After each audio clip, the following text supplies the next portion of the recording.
لا حول ولا قوة إلا بالله العلي العظيم اعوذ باللہ من الشیطان اللعین الرجیم بسم اللہ الرحمن الرحیم الحمدللہ رب العالمین الصلاة والسلام علی اشرف الانبیاء والمرسلین وسیدنا ونبینا وطبیب نفوسنا وحبیب قلوبنا ومولانا بالقاسم محمد وآلہ الطیبین الطاہرین المعصومین المظلومین ولعنۃ الدائمہ علی اعدائہم اجمعین من الآن الی قیام یوم الدین اما بعد فقد قال اللہ تبارک و تعالی فی کتاب المبین هو اصدق الصادقین وقولہ الحق بسم اللہ الرحمن الرحیم لقد خلقنا الانسان فی احسن تقویم۔ ناظرین، یہ آن لائن نوواں سادات عزاداری چینل سے نشر ہونے والی یہ 8ویں مجلس ہے عظمت انسان کے عنوان سے کہ اس کائنات میں سب سے اعلیٰ اور پاک اللہ نے انسان کو بنایا اور ساری کائنات کو انسان کے لیے بنایا۔ جب کچھ نہ تھا، صرف وہ تھا، تو اس نے سلسلہ تخلیق کو شروع کیا اور اس میں سب سے پہلے اس نے اپنے نور سے نور محمد مصطفیٰ کو خلق کیا۔ اس نور کو 2 حصوں میں تقسیم کیا، ایک کو محمد کہا اور ایک کو علی۔ ضروری تھا مبدأ فیض کے لیے کہ وہ انہیں خلق کرے اور اپنے نور سے خلق کرے، اس لیے کہ وہ واجب الوجود ہے، ساری کائنات ممکن الوجود ہے، واجب سرحد امکان میں آ نہیں سکتا، ممکن واجب تک جا نہیں سکتا، لذا ضروری تھا کہ درمیان میں کوئی ایسا رابطہ ہو، یعنی کوئی ایسی مخلوق ہو جس کا رابطہ واجب الوجود سے بھی ہو اور ممکن الوجود سے بھی، ورنہ اس کی نعمات سے ممکنات جو ہیں وہ فیض حاصل نہیں کر سکتی تھی، یعنی اس کی کوئی نعمت ممکن تک نہ پہنچتی، اس لیے کہ وہ ممکن تک آ نہیں سکتا۔ واجب ممکن تک آ جائے تو واجب کہاں رہے، اور ممکن واجب تک چلا جائے تو ممکن کہاں رہے۔ لذا اس اتصال کے لیے کہ اس کائنات سے اس کا ربط رہے، بایمانہ کہ کوئی ہو جو اس کے خزانہ قدرت سے لیتا رہے اور ممکنات تک پہنچاتا رہے، لذا ضرورت تھی ایسی مخلوق کی، تو اس نے اپنے نور سے انہیں خلق کیا۔ اب لباس بشر دے کے بھیجا، اپنے نور سے خلق کیا تاکہ اس سے رابطہ رہے، لباس بشر دے کے بھیجا تاکہ ممکنات سے رابطہ رہے، یعنی اب نوع بشر کو جتنی بھی نعمتیں میسر ہو رہی ہیں وہ سب محمد و آل محمد کے صدقے میں ہیں۔ صلوات پڑھیں عظمت محمد و آل محمد پر۔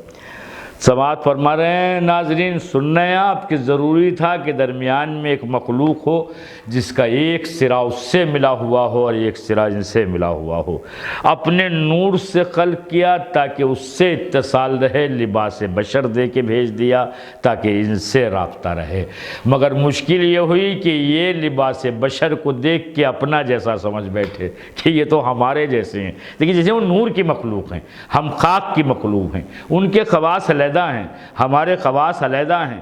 یہ شکل و صورت سے یہ نہیں کہلایا جا سکتا کہ یہ بھی ہماری جیسے ہیں، ہماری طرح ہیں۔ اچھا، اس میں ایک بات آتی ہے، دیکھیے پہلے میں نور کے معنی آپ کی خدمت میں عرض کروں کہ نور کسے کہتے ہیں، تو تھوڑی سی آسانی ہو جائے گی بات تک اور مقصد تک پہنچنے میں۔ نور کہتے ہیں کہ یہ وجود کو نور کہتے ہیں، وجود کو نور کہتے ہیں۔ وجود جو ہے کیا ہے؟ نور ہے۔ علم کو نور کہتے ہیں، یہ لغت میں بیان کیے گئے یہ معنی۔ وہ الذی یبین الاشیاء فہو النور، جو چیزوں کو روشن و آشکار و بیان کر دے اسے نور کہتے ہیں۔ پھر سے معنی بیان کرتا ہوں، کا وجود کو نور کہتے ہیں، علم کو نور کہتے ہیں، جو اشیاء کو بیان کر دے اسے نور کہتے ہیں۔ تو یہ بمعنی لغت ہے یہ جو عرض کر رہا ہوں۔ تو اگر وجود کو نور کہتے ہیں تو یہ وجود اول ہیں، لہذا یہ انہیں مانیے کہ نور ہیں، ان کا وجود سب سے پہلے ہے۔ جب کائنات میں کسی شے کا کوئی تھا ہی نہیں، صرف واجب الوجود تھا، نہ یہاں نہ وہاں نہ کہاں، نہ زمین نہ آسمان نہ مکی نہ مکان نہ سبزہ زار، نہ کچھ نہ تھا، نہ دریا نہ پہاڑ، صرف وہ تھا اور سب سے پہلے ان کو خلق کیا، تو یہ وجود اول ہے۔ تو اگر وجود کو نور کہتے ہیں تو ان کے اوپر سب سے بہتر طریقے سے لفظ نور کا اطلاق ہوگا کہ یہ نور ہے۔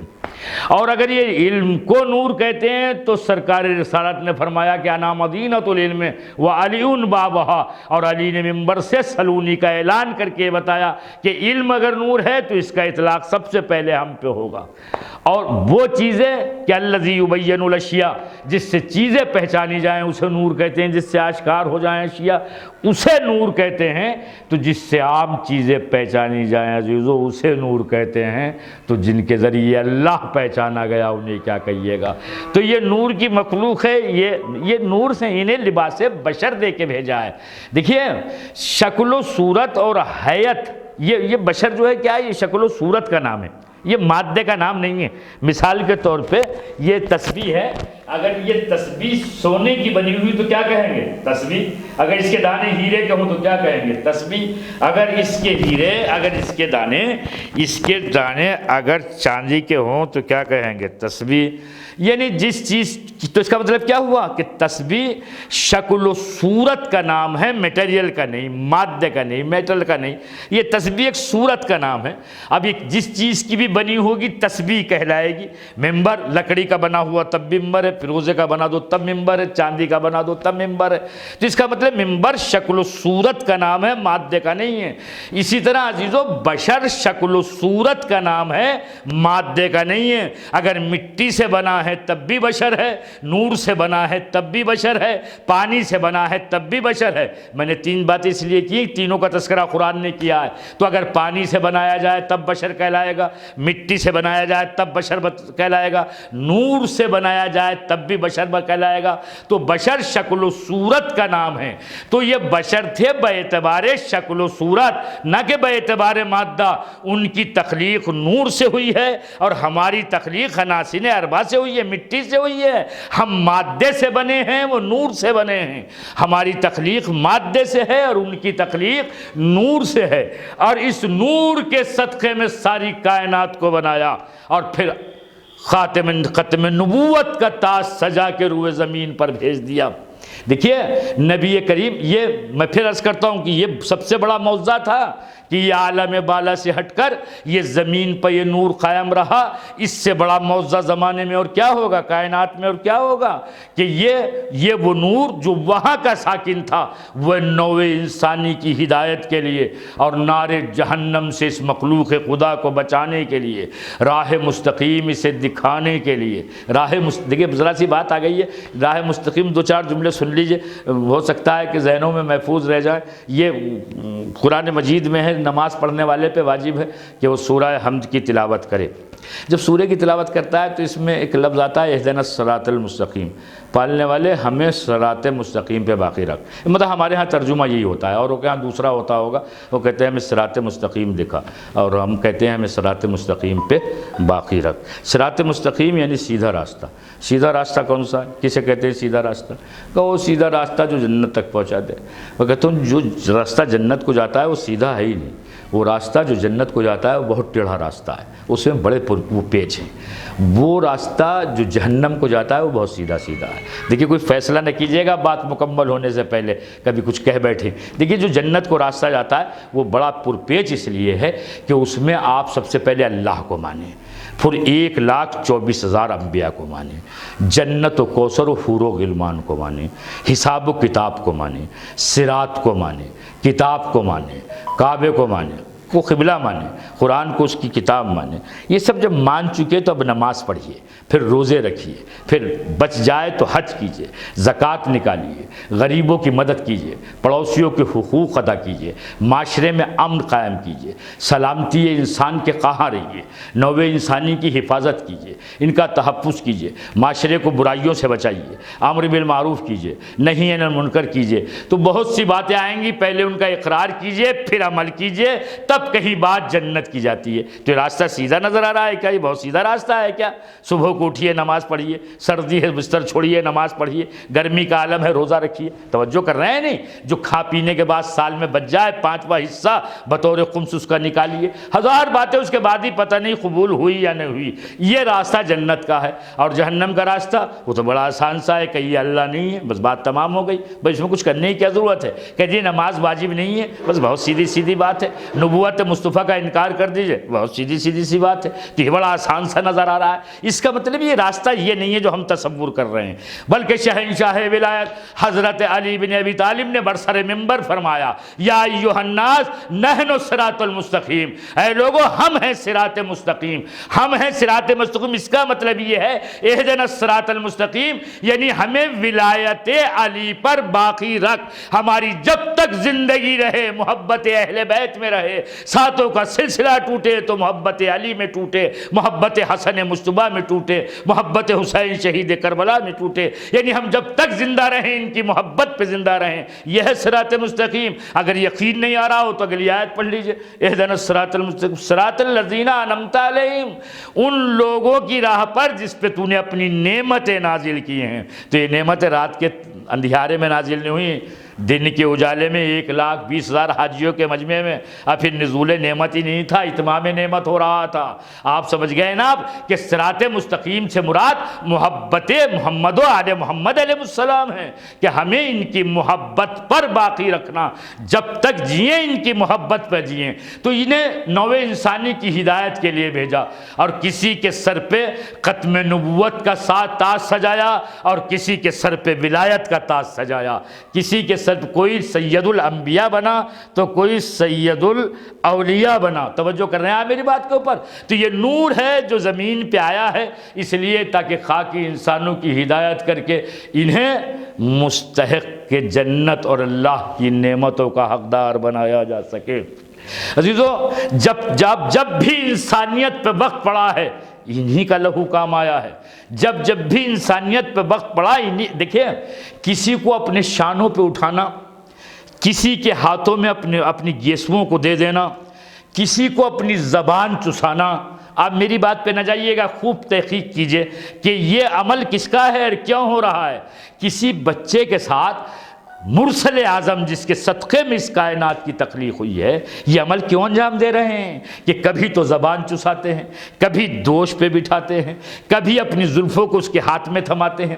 اگر آپ یہ کہیں کہ یہ کوئی فعل ذاتی تھا محمد مصطفیٰ کا تو قرآن اس کا انکار کر رہا ہے۔ اعلان قرآن ہے کہ ما محمد الا رسول، محمد تو رسول کے سوا کچھ ہے ہی نہیں۔ اس کا مطلب زبان چسا رہے تھے تو بحیثیت رسول، شانوں پہ بٹھا رہے تھے تو بحیثیت رسول، اپنی زلفوں کو اگر ہاتھوں میں دے رہے تھے تو بحیثیت رسول۔ نہیں، مجھے جملہ کہنے دیجئے، یہ محمد مصطفیٰ کی زلفیں نہ تھیں حسنین کے ہاتھ میں، یہ رسالت کی زلفیں تھیں حسنین علیہ السلام کے ہاتھ، چونکہ معلوم تھا کہ جب رسالت پہ وقت پڑے گا الجھی ہوئی زلفوں کو سلجھائے گا حسین، یہ الجھی ہوئی زلفوں کو حسین سلجھائے گا۔ اس لیے مرسل اعظم نے کہا تھا کہ یہ مجھ سے ہے، میں اس سے ہوں۔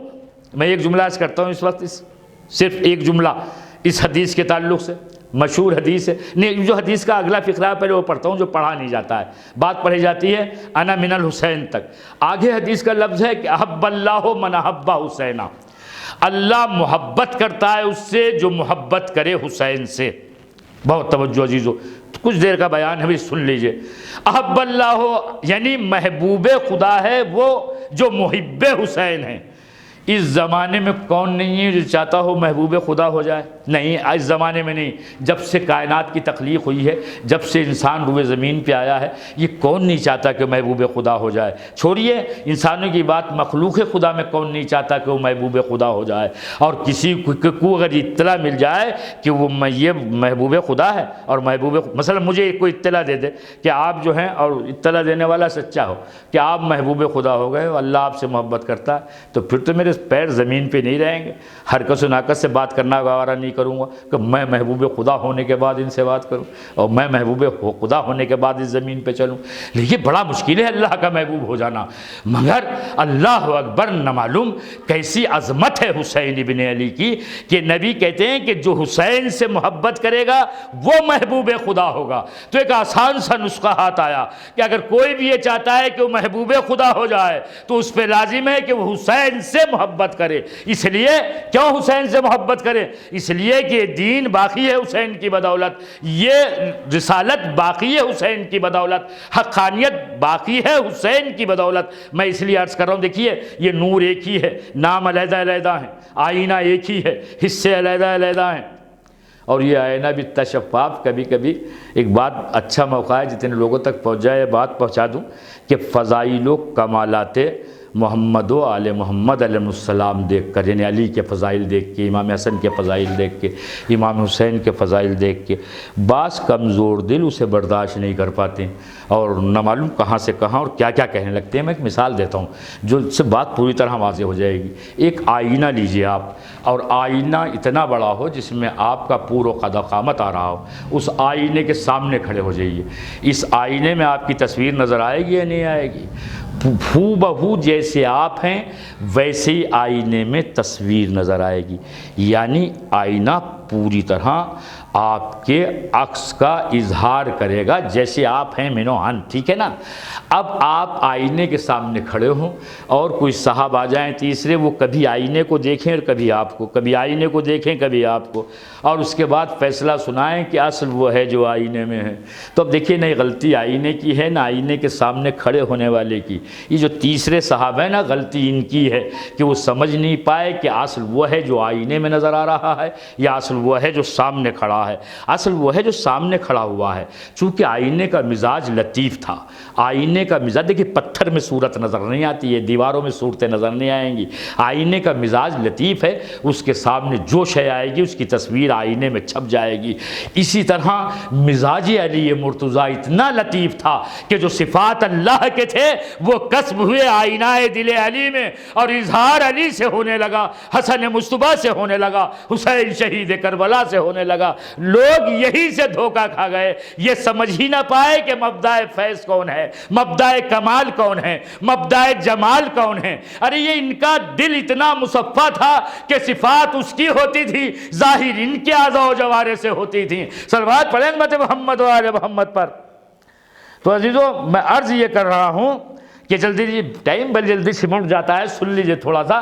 تو اب یہ حسین ابن علی، ہاتھوں میں زلفیں ہیں رسول کی، رسول کبھی زبان چساتے ہیں، رسول کبھی شانوں پہ بٹھاتے ہیں، اور اگر بچے کپڑوں کے لیے مچل جائیں تو کپڑے بھی رضوان جناح لے کے آتا ہے۔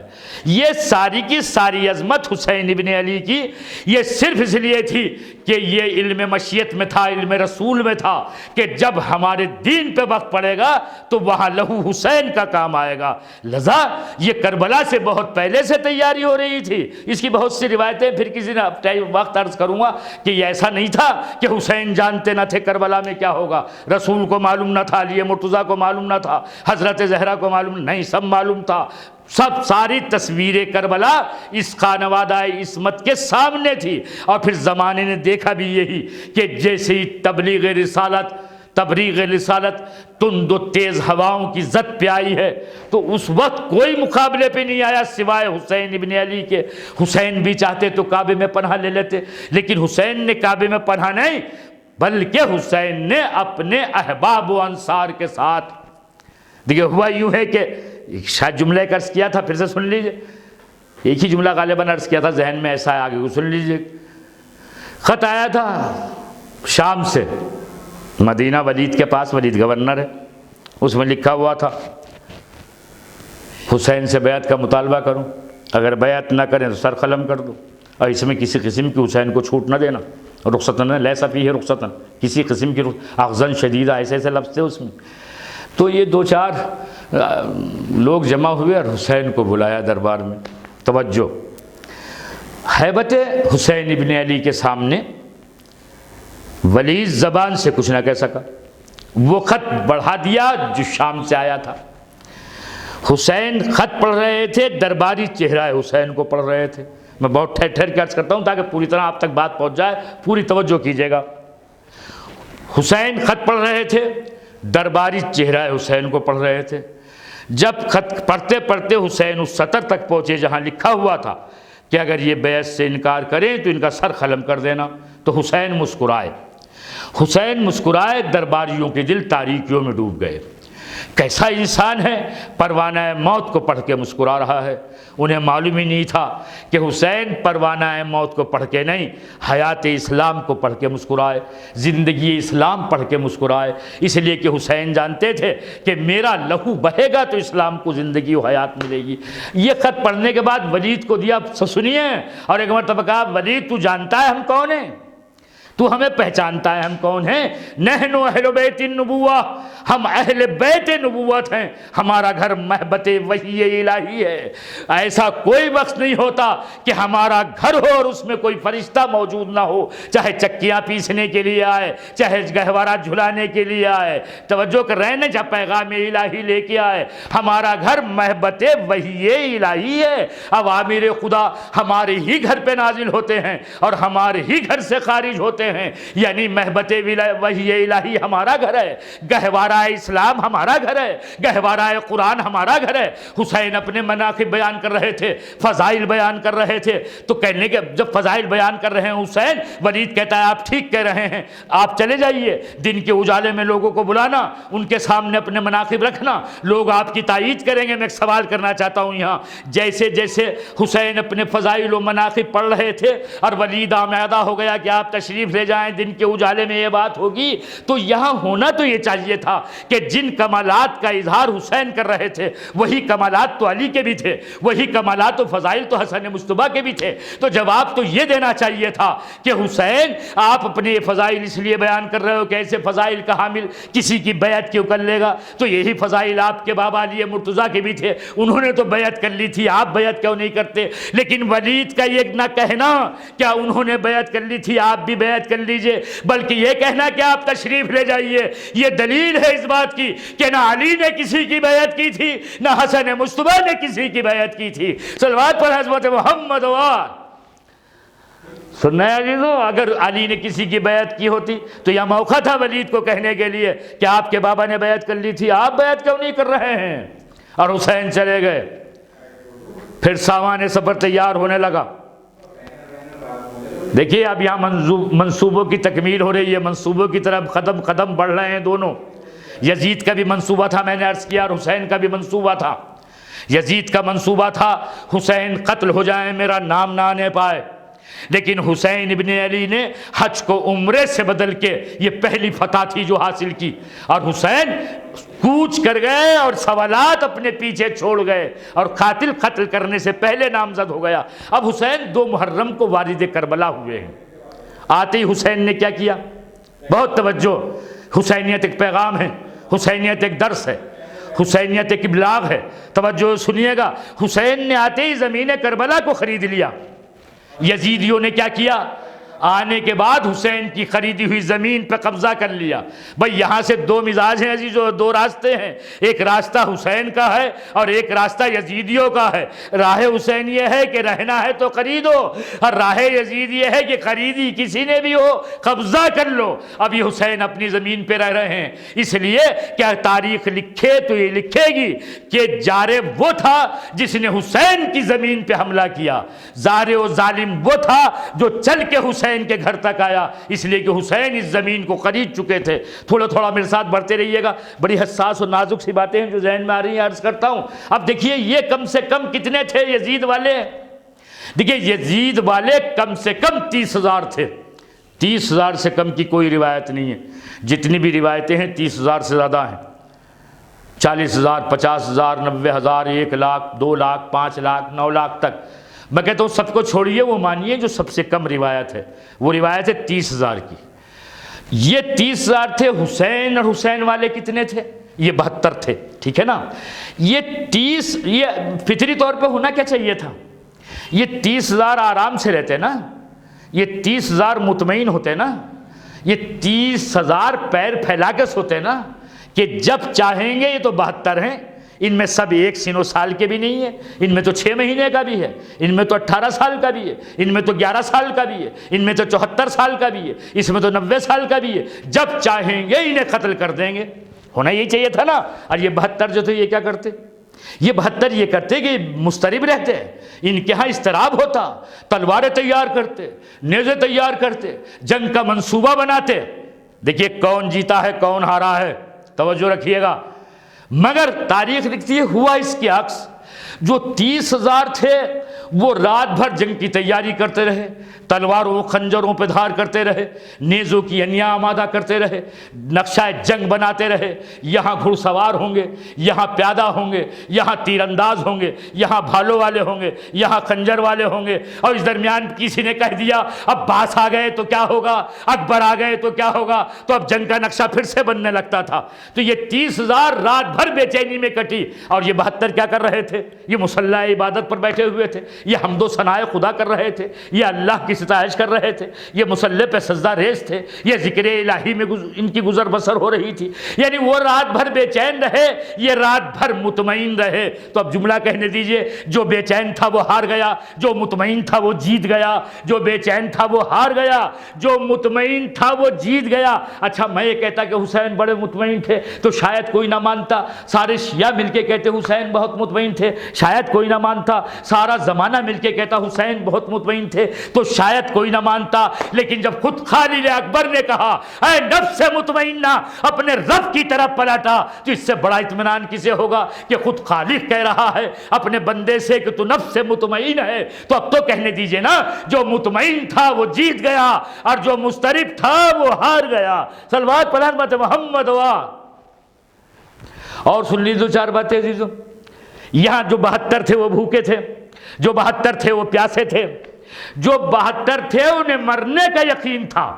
ہر ایک جانتا تھا صبح نمودار ہوگی تو ہم قتل کر دیے جائیں گے.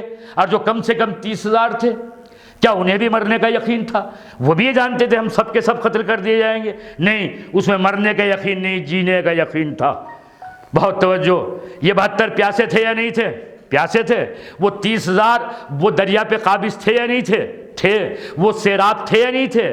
تھے. وہ سیراب بھی تھے، ان کے پاس لشکر بھی تھا، ان کے پاس ہتھیاروں کی فراوانی بھی تھی، انہیں انعامات ملنے کی امید بھی تھی. اور یہ 72 پیاسے تھے، انہیں زندگی کا نہیں، انہیں موت کا یقین تھا. تو ہونا تو یہ چاہیے تھا کہ ان پیاسوں سے کوئی نکل کے رات کے سناٹے میں ادھر چلا جاتا جہاں پانی بھی تھا، کھانے کے لیے غذا بھی تھی، لشکر کی کثرت بھی تھی. اب دیکھیے میں جملہ کہتا ہوں بڑی معذرت کے ساتھ، اگر تاریکی شب میں کوئی نکل کے ان پیاسوں سے ادھر چلا جاتا تو کہہ سکتے تھے کہ یزید جیت گیا. لیکن سیراب لوگوں سے نکل کر اگر کوئی پیاسوں میں آ جائے تو اب تو کہیے نا کہ حسین جیت گئے. اگر ادھر سے نکل کے کوئی یزیدی والوں میں چلا جائے تو یہ بات ممکن تھی. لیکن اس لشکر جرار سے نکل کر کوئی پیاسوں میں آ جائے، کوئی بھوکوں میں آ جائے، کوئی حسین کے پاس آ جائے تو کہیے حسین جیت گئے. ایک جملہ اور کہتا ہوں یہیں سے تاکہ بات ذرا سی مقصد تک پہنچ جائے. کیا عصر عاشور کے بعد جب سب تہے تیغ ہو چکے تھے، جب سب تہے تیغ ہو چکے تھے، کیا ایسا ہوا کیا کہ پسر سعد نے اسٹیج لگا کے سب کو جمع کر کے اعلان کیا ہو کہ ہم جیت گئے؟ نہیں، جرأت نہ ہو سکی اس بات کی، اس لیے کہ وہ بھی جانتا تھا کہ جیتا کون ہے اور ہارا کون ہے. اس لیے دیکھیے یہ ایک صف بھی نہیں ہے، وہ ایک لشکر ہے. یہ ایک صف بھی نہیں ہے، وہ ایک لشکر ہے. یہاں تو مارکا ہوگا، مقابلہ کیسا؟ کہیں 6 مہینے کا بچہ لڑنے کے لیے جاتا ہے کیا؟ کہیں 9 اور 11 سال کے جنگ کرنے کے لیے جاتے ہیں کیا؟ 94 اور 74 سال کے جنگ کرنے کے لیے جاتے ہیں نا؟ ایسے ایسے سپاہی تھے حسین کے لشکر میں. جس لشکر کا لمبردار تھا تمنائے علی ابو الفضل العباس. دیکھیے میں 2-4 جملے سنیے، اس کے بعد مصائب کے جملے پڑھوں گا. تاریخ خاسر ہے، حیران و پریشان ہیں۔ اس جنگ کی اہمیت، عظمت اور اس کی باریکیوں کو سمجھنے سے اس لیے کہیں ہوتا ہے کہ کوئی کمانڈر اپنے 71 سپاہیوں کو نماز صبح سے عصر تک لڑا دے اور وہ سپاہی بھی 1 سن سال کے نہ ہوں، مگر یہ کارنامہ تمنا علی نے میدان کربلا میں انجام دیا۔ حسین کا لشکر ہے، علم ہاتھوں میں ہوتا تھا۔ حسین آئے ہیں میدان میں تو لشکر کا علم عباس کے ہاتھوں میں ہے، مگر ایک فرق ہے عزادارو، رسول جو علم علی کو دیتے تھے اس پہ لکھا ہوا ہوتا تھا نصر من اللہ و فتح قریب، اور وہ علم جو حسین نے عباس کو دیا اس پہ لکھا ہوا تھا انا للہ و انا الیہ راجعون۔ سپاہی جاتے رہے، مقتل میں شہید ہوتے رہے، ماتم ہوتا رہا، شہادتیں ہوتی رہیں، گریہ ہوتا رہا، سیدانیاں ماتم کرتی رہیں۔ ایک منظر آیا کہ اب کوئی بھی لشکر میں سپاہی باقی نہ تھا تو علمدار لشکر خدمت سردار لشکر میں آیا، اور آنے کے بعد کہا مولا اب مجھے مقتل میں جانے کی اجازت دے دیجئے۔ دیکھیے بہت سے عجیب طریقے کے مصائب ہیں اور درد ہے حسین ابن علی کا جو لفظوں میں سما نہیں سکتا، یعنی انہیں الفاظ کا پیکر دیا نہیں جا سکتا، دل سے اسے محسوس کیا جا سکتا ہے۔ اس منظر کو ذرا سا دلوں میں سمائیں کہ علمدار سردار لشکر کے خدمت میں کھڑا ہوا ہے، مطالبہ یہ ہے کہ اب مجھے جانے کی اجازت دو، تو سردار لشکر کہتا ہے کہ عباس تم تو میرے لشکر کے سردار ہو، تم تو میرے لشکر کے سردار ہو۔ تو علمدار نے کہا مولا وہ بتائیں وہ لشکر کہاں ہے جس کا میں سردار تھا، آپ بتائیں حسین اب کیا جواب دیں؟ کہا بھیا وہ لشکر کہاں ہے جس کا میں علمبردار تھا؟ تو اب حسین نے یوں کہا تو پھر بھیا عباس یہ کرو کہ چھوٹے چھوٹے بچے پیاسے ہیں، سکینہ پیاسی ہے، ان کے لیے کچھ پانی کا انتظام کر لو۔ عباس خیمے میں گئے ہیں، بیوی سے رخصت بھی ہوئے ہیں، مشق سکینہ کو لیا ہے، تو اب بچوں کی آس بڑھی ہے، محسوس کیجئے گا بچوں کی آس بڑھی ہے کہ ابو الفضل پانی لینے کے لیے جا رہے ہیں، سقائے سکینہ پانی کے لیے جا رہا ہے، باب الحوائج پانی کے لیے جا رہے ہیں۔ تو بچے اپنے قیام سے خالی اور سوکھے ہوئے کوزے لے کر خیمہ سکینہ تک آ گئے، اور اب یہ ہوا کہ خیمے سے باہر سکینہ کوزہ لیے درمیان میں کھڑی ہے اور بچے حلقہ کیے ہوئے ہیں۔ سکینہ انہیں دلاسا دے رہی ہے دیکھو میرا چچا گیا ہے، ابھی کچھ دیر میں ہماری پیاس تمام ہو جائے گی۔ چونکہ تمنا علی کے مصائب ہیں کچھ دیر سن لیجئے گا۔ عباس مقتل کی طرف بڑھے ہیں، جدھر حملہ کرتے تھے ادھر میدان خالی ہو جاتا تھا۔ ایک نیزہ تھا جس سے علی کا شیر اڑ رہا تھا، متفق علیہ ہے کہ فوجیں بھاگی ہیں، گھاٹ پہ عباس ابن علی نے قبضہ کیا ہے، مشق سکینہ کو پانی سے بھرا ہے۔ دیکھیے مولائے کائنات کی تمنا کا نام ہے عباس، اور عباس کی تمنا کا نام ہے تشنگی سکینہ۔ بات پہنچ رہی ہے، ساری تمنا یہ تھی کہ کسی طریقے سے یہ مشکیزہ قیام تک پہنچ جائے۔ ہیبت و جلالت عباس کا عالم یہ تھا کہ لشکر دریا سے اتنا دور ہو گیا تھا کہ نیزہ و تلوار کی زد پہ عباس نہ تھے۔ اس وجہ سے سوچئے گا جو میں عرض کر رہا ہوں، اتنا دور ہو گیا تھا دریا سے لشکر کہ نیزہ و تلوار کی زد پہ نہ تھا بلکہ تیروں کی زد پہ تھا۔ اب عباس مشکیزے کو بھر کے دریا سے نکلے ہیں، نظر قیام پہ جمی ہوئی ہے، دل میں تمنا کروٹیں لے رہی ہے کاش یہ پانی سکینہ تک پہنچ جائے، حسین کے بچے سیراب ہو جائیں۔ ادھر پسرے سال للکارا ارے تمہیں کیا ہو گیا ہے، ایک یکا و تنہا اور تمہارے درمیان سے پانی لے کے چلا جائے۔ ارے چاروں طرف سے حملہ شروع ہوا، کسی ظالم نے دانے شانے پہ وار کیا تو سقائے سکینہ نے مشکیزے کو بائیں شانے پہ لیا۔ کیا، مائے شانے پہ وار کیا تو عباس نے مشکیزے کو سینے سے دبایا، زانووں سے رہبار کو دبایا۔ بس تمنا آخری یہ ہے کہ سکینہ پیاسی نہ رہے، لبے سکینہ پہ پیاس نہ مچ لے، بلکہ یہ پانی لبے سکینہ تک پہنچ جائیں۔ ادھر سکینہ دلاسا دے رہی ہے، میرا چچا آتا ہوگا، میرا چچا آتا ہوگا، ہماری پیاس تمام ہو جائے گی۔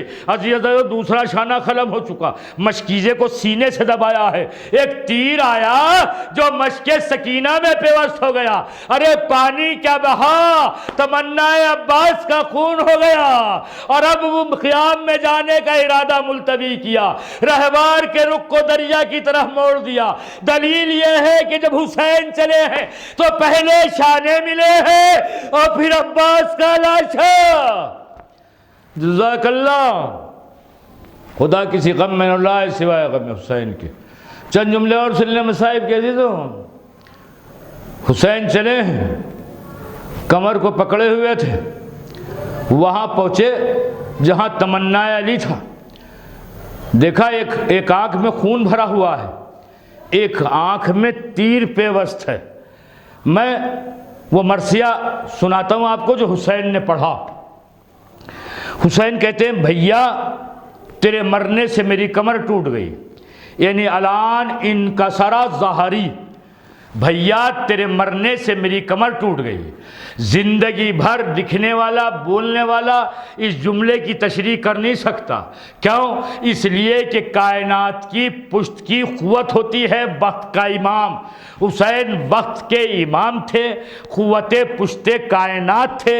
اب عظمت عباس سمجھے، حسین کہہ رہے بھیا تیرے مرنے سے میری کمر ٹوٹ گئی، یعنی جو قوت پشت کائنات تھا اس کی پشت کی قوت حضرت عباس تھے۔ اللہ اکبر۔ اب دوسرا فقرہ کہا بھیا تیرے بعد وہ آنکھیں جاگیں گی جو تیری وجہ سے سکون سے سوتی تھیں، اور وہ آنکھیں سوئیں گی جو تیرے خوف سے جاگتی تھیں۔ مطلب پہنچ گیا ہے نا، یعنی اب زینب جاگے گی، اب ام کلثوم جاگے گی، اب سکینہ جاگے گی، ارے اب یزیدی آرام سے سوئیں گے۔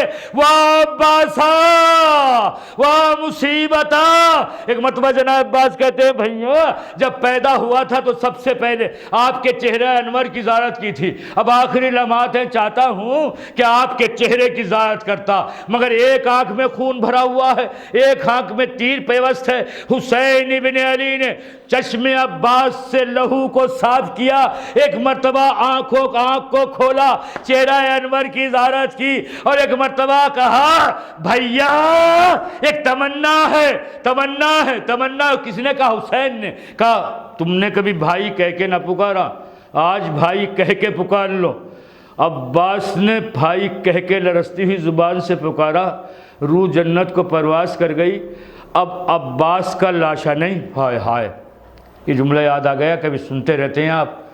دیکھیے میں جملہ پڑھ رہا ہوں، ادھر ادھر نہ جائیے گا، محسوس کر لیجئے گا، بات سمجھ میں نہ آئے کتاب پڑھ لیجئے گا، کسی پڑھے لکھے سے پوچھ لیجئے گا۔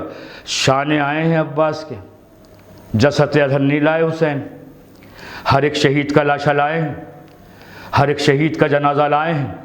دیکھیے خوب محسوس کیجیے گا، زیادہ اور میری بات کو مکمل مرثیہ ہے، مصائب تمام کر دوں گا اگر آپ تک یہ بات پہنچ گئی۔ شانے لائے ہیں، بازو لائے ہیں، جنازہ نہیں لائے، تو ہر شہید کا تو جنازہ لائے ہیں، تو عباس کا جنازہ کیوں نہیں لائے؟ اکبر کا تو جنازہ لے کے آئے تھے، قاسم کا تو لاشا لے کے آئے تھے، حبیب و جون کے تو لاشے لائے تھے، زہیر کا تو لاشا لائے تھے، تو پھر عباس کا لاشا کیوں نہیں لائے؟